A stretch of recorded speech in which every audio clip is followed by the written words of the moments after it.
What's up, y'all? Thank you for tuning in once again to the Unofficial Therapy Podcast. This is Chris Kane, as I hope you already know. This is going to be an interesting little podcast because the first part is not related to the second, but that's cool. I'm sure you guys will just push through it. First of all, we have some birthday shout outs, which is something I don't normally do, but this is a crazy week where I have three important birthdays within 3 days of each other. So, two just passed on December 8th. They are my god sister Priscilla and her stepfather, my Uncle Henry, which, again, those titles sound kind of weird, but I'll explain it now. I've talked about this on previous podcasts, but when my family was going through a whole list of stuff back in the day when I was about 9 or 10, they were two of the three people that took us in. The other being Monty Beverly, who was Priscilla's mom. They took my siblings and I in, and they took care of us when, the rest of our family really couldn't. And I don't know where I would be, where we would be if they weren't in our lives. For sure, we would have been broken up, foster homes, God knows what happens once you get into the system. So they stepped in. There's no blood relation. They just were friends of the family who had means, I guess. And they stepped in, took care of us. They didn't ask for anything in return, really. I guess even if they did, we probably couldn't do it because they took us in. But they did it because they didn't want to see us be broken up and split up and all that stuff. So my Uncle Henry passed away a couple years ago, actually. So that's, he can't, I guess, appreciate what this podcast is. But Priscilla's still alive. I saw her a couple weeks ago in Miami. So she's still, pushing through, striving, thriving, all that good stuff. So hopefully she can get the message on behalf of both of them. But they are, I don't know if I'll ever be able to repay Priscilla for what she did in my life. Monty Beverly and Uncle Henry both passed, unfortunately. So their impact is, I guess, on how I live my life going forward. But there's no more, new memories with them. So I guess that sounds like got kind of sad towards the end, I guess. And December 11th, 12th, we've been debating about this as a family. Her whole life is my mom's birthday, my actual biological mom. And I always say her birthday is on the 11th because that's what she told me. But I guess the hospital said it's the 12th. I don't know. It's something that happens in black families. We don't believe the hospital, apparently. So I always celebrate on the 11th. I say that's her birthday, 12/11 every year. And my mom is an interesting person because she's the closest thing, I guess, on a dream level to what I am, like her and I guess my older brother Henry. My dad's not much of a dreamer. He's just a worker. But he's got vision, but he doesn't have a dream. It's an interesting situation. But my mom was a dreamer, and as a kid, she always wanted to be a singer. And I think having responsibilities kind of derailed her life on some levels, where she never really got to live all that stuff out. She never really got to follow the dream way she wanted to. She still sings now. She sings in the church. I think she occasionally tries to go into a studio and work on something, but she's never put the effort forward that she would have wanted to because of us, which sucks, but I'm happy to have siblings, so I can't say I'm particularly mad about it. In a lot of ways, what I'm trying to do now and what I'm living is to, I guess, help her reach her dreams. I guess the more famous and popular I get, the more I can reach back and pull her up with me and I don't know, maybe put her on with some people who have influence and that kind of thing. And maybe she can live a second half dream of her life when she's like 60, but now she's singing on, gospel albums and stuff. I don't know how it's going to work out in the end, but it would be awesome to see her in the studio with like Donnie McClurkin, like singing a song, or like the Wyans or something, it would be cool. It would be cool to see that happen at some point, but she is an enigma of a person, but also like super loving and also kind of like off. My mom's an interesting character. I would do a whole podcast on her if I needed to, but one of my biggest motivations in what I'm doing is to take care of her, along with my siblings and everybody else. But she's a primary. My dad's going to be fine. I think my siblings will do what they do. But I would like to let my mom live a life that she's never seen before. Some, not necessarily luxury, but on some level, sure. But just to see more than what she's seen.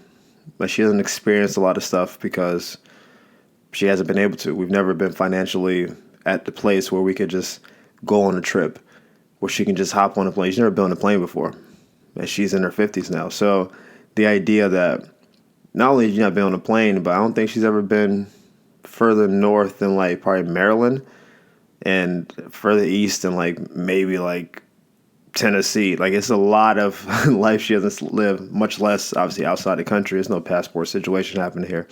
So it would be cool to down the line have her experience some of what the world and what life actually is. And maybe she'll hate it. Or maybe she'll love it. I don't know. But it is one of my goals. It's something that I think about often. Every time we talk, she's like, "How you doing, baby?" I'm like, "I don't know, Mom, just out here, living." And she's like, "You meet any famous people?" And I'll tell her about some interaction, and she'll be like, "Man, that's so crazy. Keep up the good work. Love you." And then she'll get off because she only talks on the phone for 5 minutes. We don't have long conversations, but we get the gist out, and she just keeps it moving.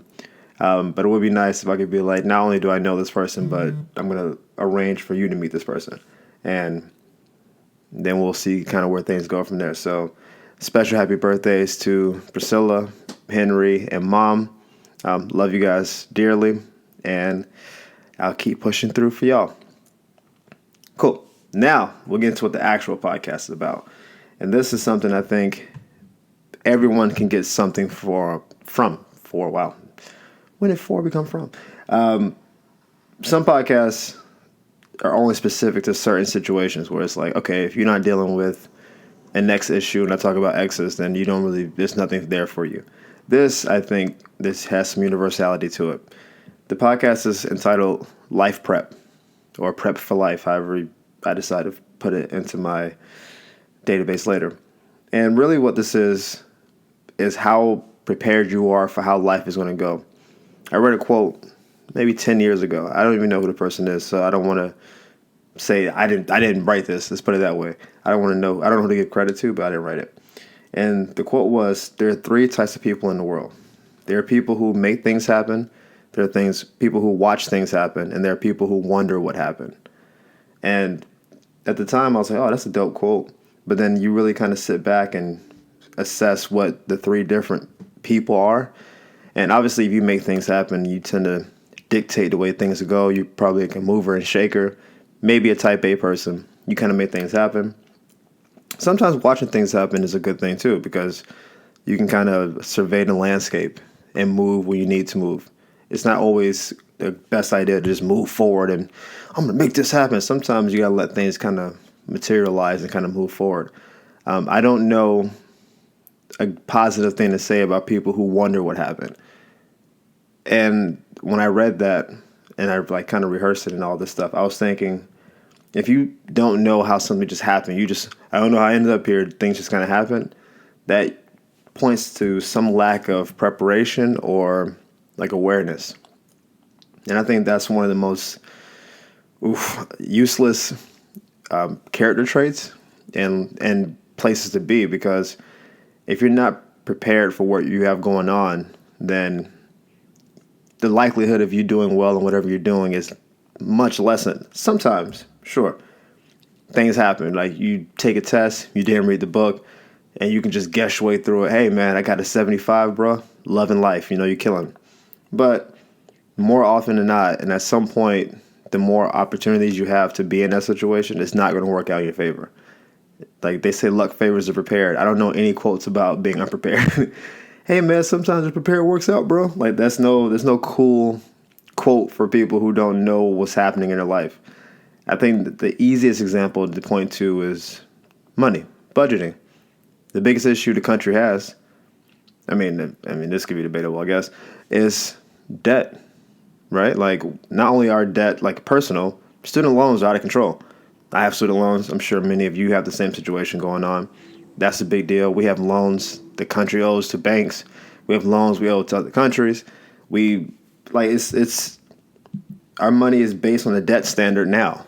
It's just something that we accept as some kind of truth. We've just been accumulating debt for decades. It's fine. We'll pay it off later. And it's something we just accept. People are, I guess, a little bit upset about it, but not enough to do anything about it. And the idea of spending more than what you make is, on its face, very simplistic. How much does this cost? This much. Do I have that? No. All right, I can't buy it. Right? Like, that's the basics of it. But then the advent of credit cards came about. Well, I can pay for it with this fake money, but then later I got to pay that fake money back. Oh man, I can't pay it back. Now they charge interest, so now it's more of the money I didn't have originally I have to pay back, and it kind of gets snowballs from there. I'm still paying back debts right now. That's my primary focus. The idea of let me get the money I didn't have paid back, so I can then move forward with the money I do have. And it's a crippling kind of situation because you feel like it's bondage, is what it is. Like it's, hey, you owe me $20. Hey, here's $50. All right, cool. Oh man, I got to pay $20 back to this person I owe, so really I only have $30. Right? It's a weird place to be, and a lot of people are there, but that's just one like small example of a lack of preparation. We all went to school at some point. Many of us went to college. Were listening to this. You remember when you had to sign up for classes, and like the registration period is like maybe a day or a day and a half, and the people who were the first ones at 12:01 to sign up got all the classes they wanted. I want this class back to back to back, Monday, Wednesday, Friday, boom, out of there. We all know the person that waited too late, signed up too late, and it was like, oh man, I gotta take this prereq, but I signed up too late, and now I gotta stay back extra semester, or let me go talk to my advisor, and now you're scrambling. But it didn't have to be like that. You knew what classes you had to take, or at the very least, you could have known because whatever major you're in has very set classes you could take. You waited till the last minute. Then the classes filled up fast because other people were prepared. And now look at you. You in your advisor's office. Come on, man. Can you just, I know it's full. Can you write me a recommendation? Sometimes you get lucky. And they say, you know what? You're about to graduate. We got you. But sometimes it's like, nah, bro. We already got 5 other standbys. And we're going to take probably 2 or 3 max. So I guess you graduate in a semester late. And it's very easy to avoid if you're prepared. But many of us don't. And I was just listing a bunch of other examples that people go through. It's going out drinking, but you don't eat before you go out. I don't drink. We all know this. I talk about it often. But one of the things that people who do drink tell me all the time is you got to eat bread or carbs or something before you go drinking, because if not, you get super drunk. There's nothing to absorb the alcohol. It just goes straight to the liver, straight to the head. You just out of here. And I can't tell you how often I go out. Hey, man, you good? Man, I messed up, bro. Didn't eat anything all day. I'm like, but you knew you were going out tonight. You knew you were going to drink. Why didn't you just, even on the way, grab, I don't know, an order of fries or something just to put something in the palate? Go to Subway and eat one of those $11 sandwiches, like something to like make this easier for you. Why wouldn't you do that? I don't know, man. It's just busy, and it's easily avoidable. There's no real excuse for it. Even a lot of bars sell foods. Even if you were like let me get a couple drinks and let me get, I don't know, whatever pizza or toasted bread y'all have in the back, whatever they got at the bar. Like, there's other options you could have had. Didn't have to get messed up. Same thing with like pregnancies, right? We have birth control and contraception. Yeah, it's not 100% effective, but it's pretty damn effective. And when you're like, oh man, I messed up and got pregnant. I'm like, well, how'd you mess up and do that? Well, I was on the pill, but I forgot a couple times. Oh, well, usually he wraps up, but he didn't this time. And now look what we got. We got a baby on the way. And it's not like it's unavoidable. There's plenty of clinics. There's plenty of ways to get on it. There's plenty of options even within those subsets of birth control and other contraceptions. There's other ways to do it. It didn't have to go the way it went. And yet, There you are. Like, oh man, now we got a baby because we didn't talk and prepare. And I know in the heat of the moment, she was so cute. I just said, man, forget that condom, bruh. And threw it over his shoulder. Like it didn't have to go that way is what I'm saying. But we make the excuse, man, you know how things go, but it's not necessarily. You let it go that way. And again, you being prepped, like I know people who've had kids using condoms and was spying on birth control, right? So I know it's not 100% effective. I know people who sign up for all the right classes and then maybe the instructor, I don't know, gets sick and bails and the class gets canceled. Like I know, like there's situations where you prep adequately and you feel like I did everything I could for this to go well, and then it doesn't. But it's not on your prep. Sometimes things do happen, but when things happen that you could control, then that's when it's all right. My prep work could have been a little stronger. I know a lot of people, family, friends, who tell me the exact opposite. Man, forget prepping, man. I just fly off seat of my pants, man. Procrastinate. I do my best work under pressure, son. Don't worry about me. I'm good. I'm like, all right, well, I'm sure there are times when you do really good work off the cuff, randomly. Like I'm sure like you are real good at writing a paper in 1 hour that's 9 pages long off just straight fluff. You just in the zone. You're just killing it. I'm sure you even get a good grade sometimes. I'm not going to believe though that long term you not preparing and you not outlining your paper and you not having all your facts and your bibliography lined up is more effective than if you do all those things. I'm not going to believe it. You can tell me what you want. Even if your grades are good, like the anxiety of waiting to the last minute to do something alone, I feel like makes it less desirable. The idea that, like even right now, right, we have the whole Christmas season, Hanukkah, like holiday season, whatever you want to call it. And there are people right now who haven't done anything for holidays. We know, no gifts, haven't bought their plane tickets yet. They got to fly somewhere. Haven't got time off from work. Haven't done anything yet. We know. And you know, a week from now, when it's December 17th, 18th, and they're like, oh man, I want to order this gift. And they're like, oh, yeah, you can ship it, but it's going to be $15, $20. And like, oh man, they upcharged me on the shipping costs, man. That's BS. Yeah, it is. But you know what didn't have to happen? You didn't have to wait until the 18th to order it. You could have ordered it on the 8th and even put slow snail shipping and still would have got there by the 20th. Oh man, they won't let me off work, man. I got to use one of my sick days. Yeah, probably. You probably could have told your boss 30 days ahead of time. You knew you were going to go home. 60 days ahead, I guess, depends on what company you work for. You could have let them know, hey man, I got to go out of town for this. Put me down before everybody else fills the days up. Didn't have to happen that way. Now you at Walmart on the 22nd trying to find a kid's toy, and listen, I did this a couple years ago, so I'm telling you guys this, but I take my own medicine sometimes as well. I was buying some gifts for my niece Anastasia, and she's like 6 months old at the time, so it wasn't like she was old. But I didn't buy anything ahead of time. I didn't know to get a 6-month-old. And I went to Walmart in Gainesville, and it's like one dope Walmart in Gainesville. And it's like being on the stock market floor. There were people everywhere. Clothes on the ground, toys turned over, kids tearing stuff open, parents just like running, throwing money at cashier. It was chaos. And I think I came out with like a little chew toy, which sounds weird for a kid, but like just to help them teeth and stuff.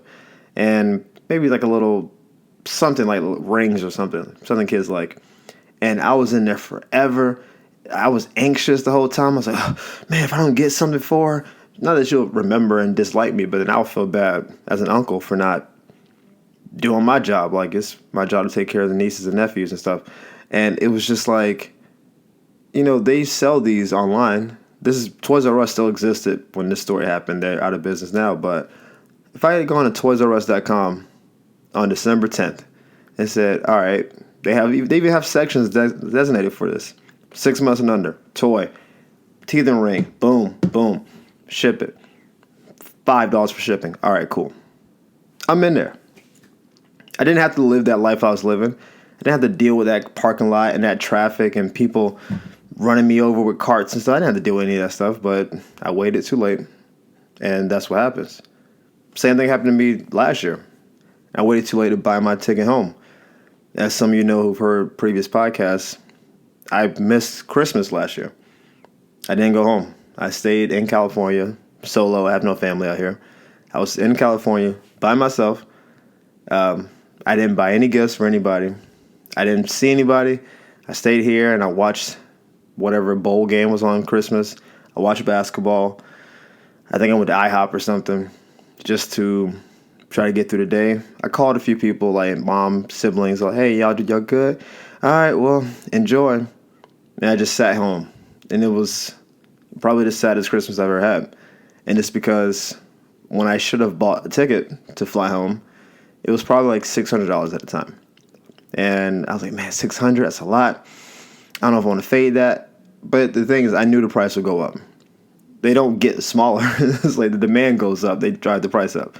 But I didn't buy it. I don't know, I used the money on something else. And then when I really came to go buy a ticket, it was like almost $950. And that was for the cheapest, middle seat, no carry-on. And I was like, dude, I can't spend $1,000 to go home. I didn't have it. But even if I did, it's like, that's an unreasonable amount of money to spend. And so I had to make that phone call. Hey, Mom, I'm not coming home this year. I know it's been a while. I know he's up in Philly and Sharon's with the kids. And I know. Like, I had to make that phone call, and it was on me. And so when this year happened, I made sure not only am I coming home, I bought this ticket in like July or August. Like, this ticket was maybe a quarter of what the other ticket was last year. Like, I bought it so early, and it was still expensive. I didn't want to spend $400 for a ticket, but it was like, I know what the price is now, and so it would allow me to get the gifts that I wanted to get, which I actually just sent off. They should arrive today, and get the ticket early because last year I didn't prep properly. I thought maybe I can get lucky and come into some money late, and it was humbling to see all the pictures of my family and, oh, so-and-so came home for Christmas for the first time in 10 years. I was like, oh, he came home? It would have been cool to see my cousin, but I guess not this year, you know? So maybe that's why I even decided to bring this topic up, because this time of the year kind of brings up those memories of it didn't have to be this way. You can plan a lot of things out about how your life goes, how your schedule goes, all that kind of thing. I really do believe that the world is in a kind of crazy state right now. You can say this based on the news, based on the media. I think a lot of things are happening fast. A lot of new things fast. And traditionally, things have progressed at a regular speed. But that's been accelerated because of internet, because of social media, because of infrastructures in place. I don't know why things are the way they are. I just think that we don't have a template for how to handle things, and everything is happening at the same time. So we're all kind of like, "Ugh." And as a result, you get what you get on TV, you get what you get in the political climate, you get what you get in the media, and it's kind of a disastrous situation most of the time. There's also some really good parts that we don't ever get to see or talk about because that doesn't make news. But even in all that, even all the chaos, all the hoopla, all that, I still think we are the architects of our lives. In all that, the oppression, suppression, this and that, we still, for the most part, can become what we want to become. If you are your own architect, what kind of life do you want to have built? Do you want your life built on whims and chances and hope and maybe? Or do you want to build your life on something a little more sturdy? Do you want to have a 5-year plan to buy a house and then execute the plan and then get the house? Or do you hope to hit the lottery and then just come into a house? Do you want to go to school or trade school or whatever you want to do? Get the degree you want to get, bust your butt for a couple of years, and then when you come out of it, be able to live the life you want to live. I can't speak for anybody except myself. I know the life I wanted to live, and so I went about putting those pieces in place. But you are your own architect. So what kind of life do you want to build? You decide. That's so stupid. As always, guys, thank you for listening and tuning in, telling your friends and family, reposting, all that good stuff. Your support and your listening keeps me going. I'm happy and thankful to keep doing this as long as y'all want me to. Enjoy your holidays. I'll probably talk to y'all before Christmas and all that stuff. So if I don't, which would be weird, enjoy it. Have fun. If you have your family around, please enjoy them. You don't know how long you're going to have them for. If you're going to be home, find something to keep your time. Stay occupied. Don't sit alone with your thoughts, because that's not a good place to be during the holiday season. Anyway, y'all take care. Enjoy your day. I'll talk to you next time. Deuces.